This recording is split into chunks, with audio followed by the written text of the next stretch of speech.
But I'm in your debt, Will, and you must let me help you in any way that I can. I'm not yet of age, of course, and cannot help with finance, but I have told my uncle, Isaac Masterson, who is also my guardian of the circumstances, and that I wish to be of service to you. Will's eyebrows rose. He had had no idea who this young man's family was, and he was surprised that he was a nephew of the ship owner. And yet his words also angered him, for he was a proud man and not prepared to accept charity from anyone. He replied civilly but curtly, "I thank thee most kindly, Mr. Rayner, but I have no need of thy charity. I only did what I would do for any man, no matter what his station, and as soon as I'm out of this hospital bed I'll find work of some kind." John Rayner flushed. I beg your pardon, Will. I didn't intend to sound condescending. He put out his hand. "Come, let's shake hands. I came only with good intentions, and to offer my grateful thanks." Will's good nature was restored. He saw that his former shipmate was genuinely concerned, and put out his hand. "If thou has a mind to help, Mr. John, there is summat thou could do. I don't want out for myself, but I'm worried about my Maria. She's expecting another bairn, and our young un is sick. If thou could see that she gets my benefit, I would appreciate it, just till I get out of here." With the promise that he would do all he could, John Rayner left, leaving Will to ponder once more on what the future held for him. A dark mass of cloud hung low over them as Maria and Tom made their way back from the infirmary along the road into the town. She turned to look back just once, but all she could see of the building was a dim light shining through the windows.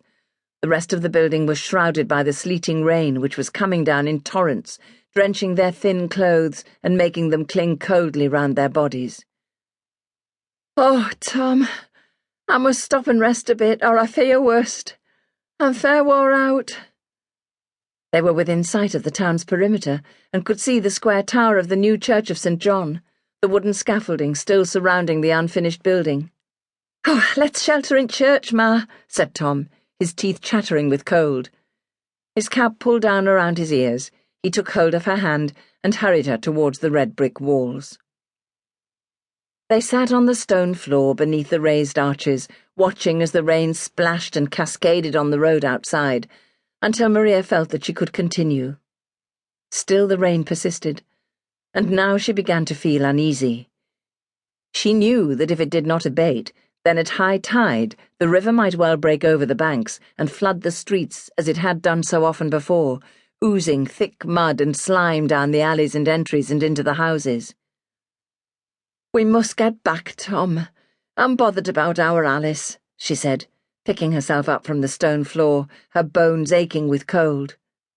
She wondered if God's presence was yet in the unconsecrated church, for although she wouldn't have described herself as religious, she had a simple trust in his mercy. She peered through the door into the empty building, which was littered with bricks and stone and workmen's materials, and gazed up at the tiers of unglazed windows, searching for a sign of spiritual existence, then offered up a silent prayer, asking him to look kindly on them in their need.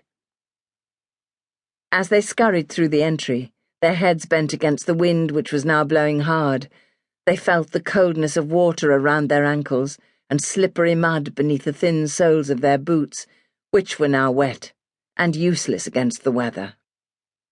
The water hadn't yet reached their door, but was almost up to the step. The fire was out, and the room in darkness, and Maria called upstairs, "We're back, Mrs. Morton. I'll take Alice now." "Come on up, Maria, and have a warm by fire. They must be half-starved." Mrs. Morton was sitting by a blazing fire, with Alice on one knee and her own youngest suckling at her breast, her skirts pulled up around her fat thighs, which were toasting from the heat of the fire. "Don't ask where we got fuel," she said with a sly grin when she saw the look of amazement on Maria's face. "Our Francis brought it home, and it doesn't do to ask too many questions." She leaned forward and stirred a pot of stew that was bubbling on the flames. "He brought back a nice piece of meat as well that somebody give him," she sighed contentedly.